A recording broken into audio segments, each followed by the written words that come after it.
Após muita ansiedade da população, o Cine Caxambu, que é um dos pontos históricos da cidade, foi reaberto. O cinema, que tem quase 80 anos, ficou fechado durante 3 meses para ser modernizado.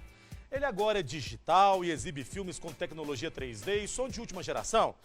O nosso repórter Rafael Silva foi até lá conferir essas novidades. Vamos ver, balança! A fachada do cinema é simples, nada de diferente. Mas quando entramos, tudo muda. A arquitetura da década de 40 impressiona. São muitos detalhes que realçam a grandiosidade do cinema.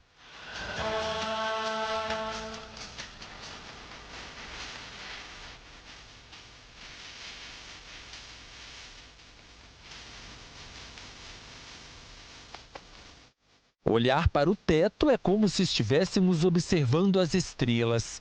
A união de uma areia especial e a iluminação cria este cenário.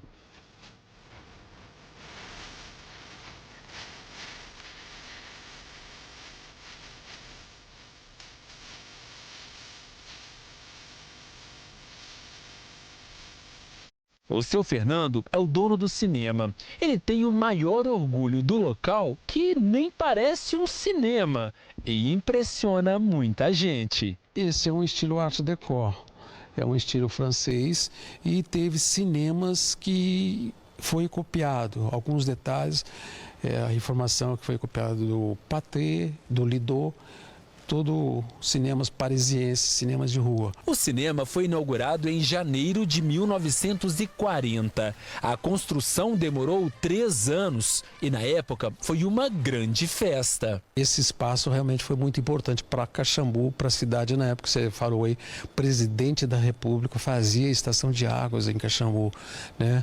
Getúlio Vargas. O cinema foi inaugurado em 1940, eu nasci em 1949, mas a gente tem pessoas que ainda relato, tem histórico a respeito disso tudo, do Parque das Águas, do cinema, de tudo. É uma coisa que a história sempre marca na vida da gente, né? E daí por diante não faltaram boas histórias que surgiram nas poltronas do Cine Caxambu. No dia 16 de setembro de 1940, no aniversário de Caxambu, foi exibido aqui no cinema o filme E o Vento Levou.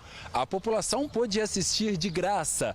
Agora, olha só esse detalhe. Em todo o Brasil, apenas 2 cidades receberam cópias do filme. Uma das sessões aconteceu no Rio de Janeiro e a outra bem aqui, no Cine Caxambu. E foram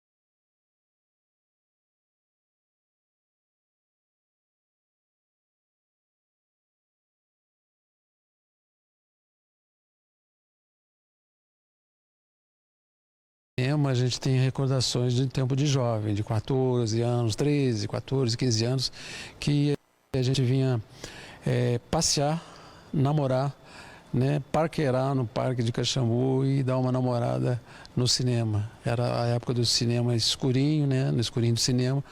A gente entrava depois que a projeção começava, o lugar estava guardado, né, a namorada estava esperando. Então, isso é a recordação dos bons tempos.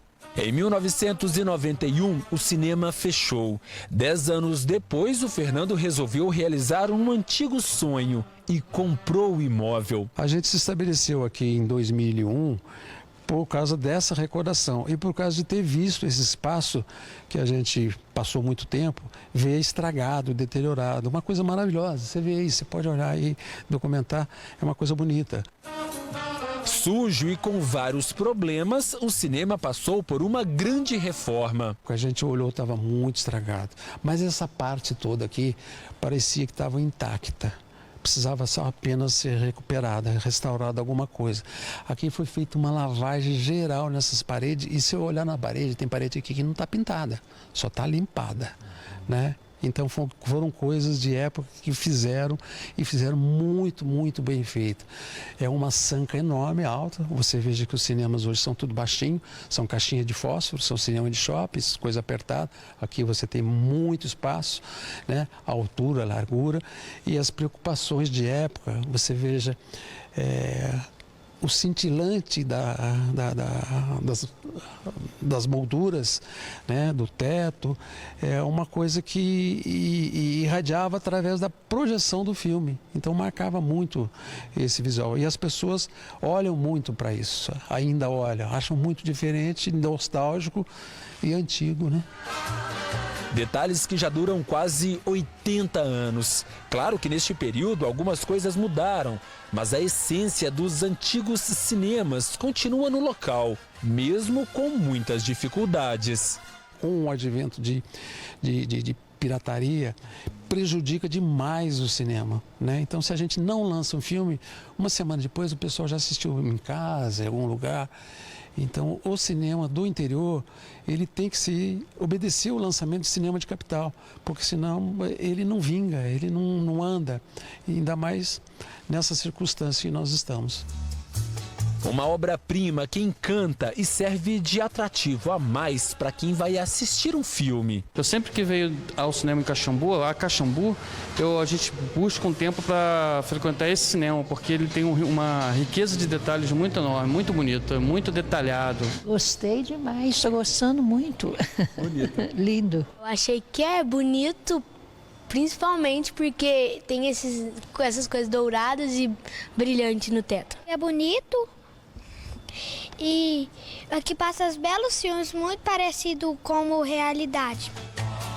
Em julho, o Fernando fechou o cinema por 3 meses. Desta vez, para modernizar o sistema de vídeo e som. Este projetor aqui é da década de 40. Desde que o Sr. Fernando comprou o cinema, ele tem sido usado aqui no local. Mas há cerca de 2 meses, este projetor aqui deu lugar para este outro, um projetor digital, novinho. Sr. Fernando, teve que modernizar. Aquela época era uma época dos projetores que tinham rolo de filme, seria esse que está aqui. Eram filmes que vinham em rolos, passava-se de máquina para máquina, né? E era películas, chamava-se de películas. Agora nós estamos na época do digital, esse que você vê atrás. Então é uma outra tecnologia, é um outro avanço, um avanço muito grande, né? E esse projetor é de última geração, entendeu? Então, mudanças que vieram para ajudar, porque o áudio melhorou, tudo ficou melhor, né, Sr. Fernando? Sim, muito, é muito superior à tecnologia atual do que a tecnologia anterior, né? E tudo digital, som, imagem, então é um outro advento. E os detalhes são realmente levados a sério. Como o Fernando disse que no passado namorava muito no cinema, quando ele comprou a sala, resolveu fazer do jeito dele e criou uma fileira de poltronas especiais para os namorados. O único original é esse que você está presente. É o único de Minas Gerais e um dos poucos do Brasil falado como cinema de rua, porque o resto está tudo em cinema de shopping. São 280 lugares, uma tela novinha de 12 metros. Mas o importante mesmo para o Fernando é ter a chance de preservar um pouco da história e poder, de uma forma ou de outra, manter viva a memória de um ponto tão importante para Caxambu. Um dia eu não estou mais aqui, né? Isso precisa ter um sucedâneo. E eu espero que realmente alguém possa nos suceder, para que a história e a memória